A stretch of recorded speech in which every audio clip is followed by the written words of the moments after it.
Hello, my name is Veronica Carter, and I'm one of the district math coaches for the county. I'm affectionately known as Coach Carter. And today we will identify fractions presented by a model. What do you remember about fractions? What are those basic things that you remember? Let's talk about them. First, the first number on top is called the numerator, and the bottom number is considered the denominator. The denominator is the total number of parts of the whole. The numerator is the parts that are being considered.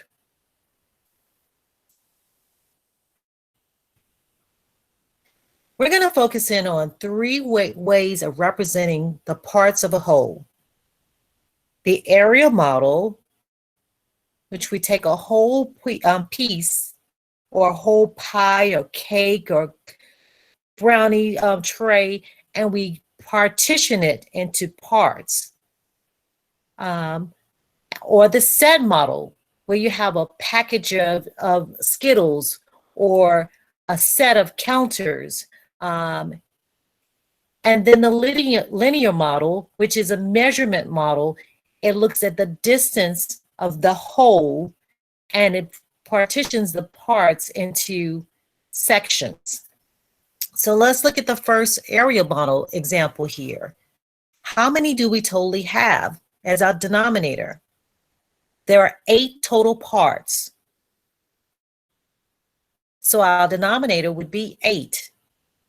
And 6 of them are purple.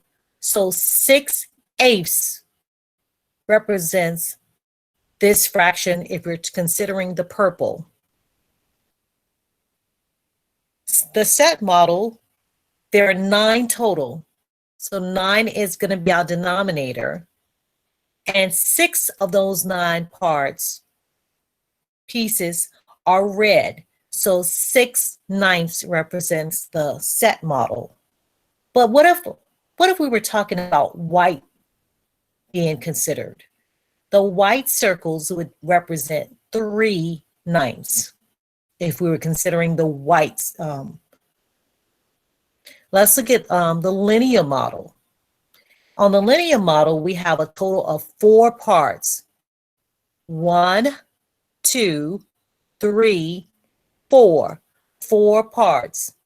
And we're only going to consider the first part, 0 to 1/4. So that means this represents 1/4.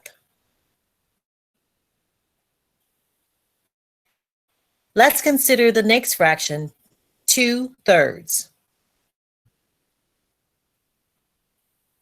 The whole model here, the whole model has how many parts?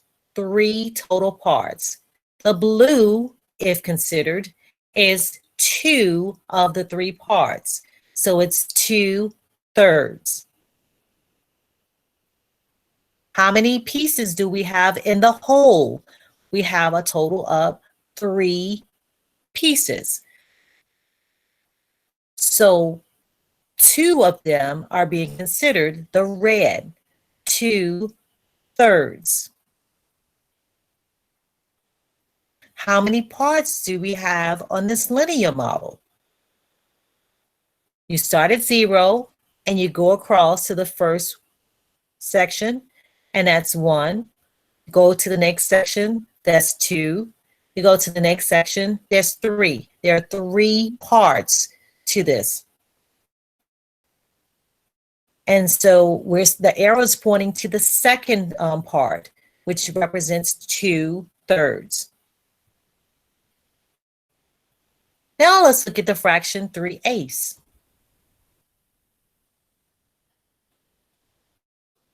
With a denominator of 8, this circle has 8 parts as its whole. Blue is being considered because the fraction says 3/8, and there are 3 blue sections, so 3/8. If white was being considered, it would be 5/8. But in this particular one, it's 3/8, which represents the blue section of the model. The set model. If these were counters, how many total counters do we have here? We have a total of 8, 3 of which are red. So the red is being considered here. So 3/8.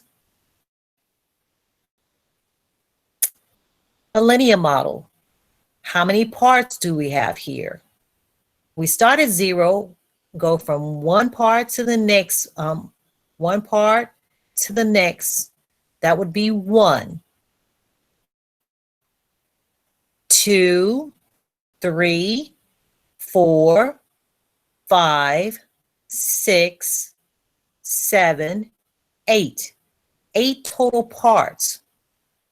And we don't count the lines, we count the parts. You count from here to here as one part. So we have a total of 8 parts, and the arrows pointing to the third part. So that's 1, 2, 3, 3/8.